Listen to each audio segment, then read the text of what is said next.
KitKat is one of the most popular chocolate bars in the world. We consume billions of them every year. But have you ever wondered what the filling of KitKat chocolates is made of? We visited one of the world's largest chocolate manufacturers to find out how over 7 million bars are made each day. KitKat has been a classic favorite among both kids and adults since the 1930s. It was introduced to the market in 1935 during the golden chocolate era. It consists of 3 layers of wafer and 2 layers of filling wrapped in chocolate, a delightful combination of crispy wafers and smooth milk chocolate.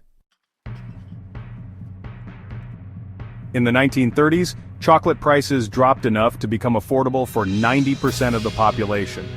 This situation ignited the chocolate war among producers like Mars and Cadbury. The chocolate bar brand was acquired by Nestle in 1988.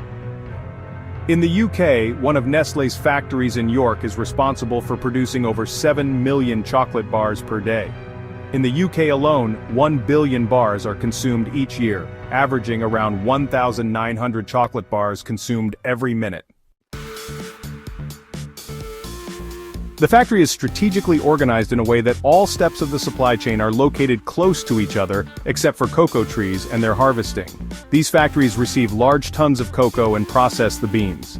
The chocolate factory where KitKat chocolate is made is directly connected to the wafer factory that creates the crispy interior of the bar, and the assembly factory where both the chocolate ingredients and wafers come together and are packaged, awaiting in a massive warehouse to be shipped. It all begins with the seeds of the cocoa tree.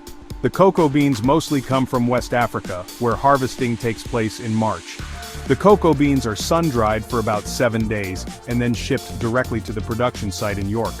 Once the beans are in the factory, a 3-hour process begins consisting of cleaning, which allows the beans to be separated from dirt and husking, where a series of rollers crush the beans and release the cocoa seed.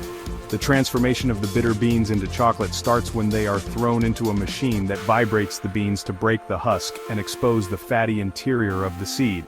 This is known as pulp and is the part of the bean that holds all the chocolate flavor. Once the beans are broken, the husk and pulp are separated on vibrating filters.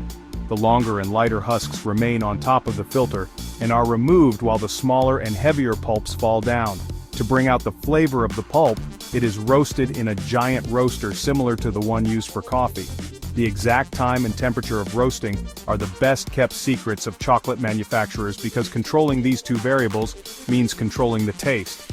The cocoa is sent to the ovens where pressure and heat will release the chocolate treasure known as chocolate liquor. This chocolate liquor contains cocoa butter. After separating the cocoa butter and solids, the latter will be collected as cocoa powder that can be purchased in the supermarket. Cocoa butter is the fatty part mixed with cocoa powder along with sugar, milk and vegetable fats to create the chocolate we all love. Vegetable fats are used to reduce the cost of the product. The liquid is mixed with sugar and other ingredients inside a massive 1-ton mixer until it becomes a sweet, thick, sandy chocolate paste. Once the ingredients are mixed, the process of perfection begins. A process called conching, which grinds the chocolate particles, allowing them to become smaller and provide a better texture. The best chocolates will have longer conching times to achieve the smooth and creamy texture of chocolate. The constant friction and heat generated between the mixture and the machine's paddles release even more flavor while smoothing the chocolate. The longer the chocolate is mixed, the creamier, tastier, and more expensive the result. At the end of this process, liquid chocolate is formed. Heating will raise the chocolate's temperature to ensure it melts, and then reduce it to around 27 degrees Celsius. This reduces crystallization formation in the chocolate. Basically, crystallization is what you see in chocolate with a gray or dull layer, which makes the chocolate unappealing to consumers. And now, we have the chocolate ready for KitKat bars. Next, the focus shifts to the production of the wafer layers. Flour is mixed with water to create a dough that is transferred to molds where the dough takes the shape of large wafer sheets. It is transported to large ovens at a temperature of 150 degrees where the wafer is baked. Immediately after it cools down, it gets a layer of the filling for the wafer in between. This is done by covering one layer of wafer with the filling and placing it on top of another wafer. Finally, a layer of wafer covered without filling is added, like making a 3-layer sandwich.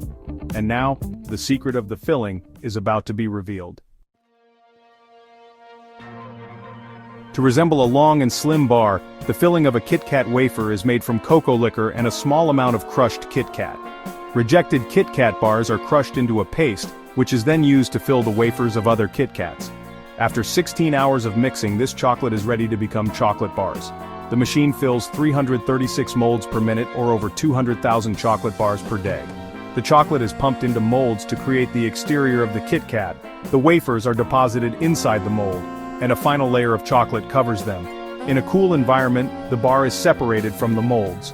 A quick pass through the cooling tunnel hardens the chocolate. Once the bars are produced, quality controllers remove bars with any defects, such as bubbles or cracks. They crush them and mix them with chocolate to create the filling. Packaging is carried out immediately afterward, where automatically controlled robots handle the process. The machine works swiftly, wrapping the chocolate bars. A decorative wrapper is placed, and then the bars are ready to melt in your mouth. A whopping 7 million bars are produced per day. After the packaging, the KitKat bars are moved to a storage building, ready for shipment to supermarkets. The fully packaged KitKat bars are then transported to an on-site storage facility where they await orders. With each new order, the bars are moved to the loading area and dispatched to supermarkets and retailers, ready to be enjoyed by chocolate lovers all around the world. And please like the video if you enjoyed it and share it with someone who might be interested. Also, subscribe to this channel by activating the notifications to continue learning. Thanks for watching.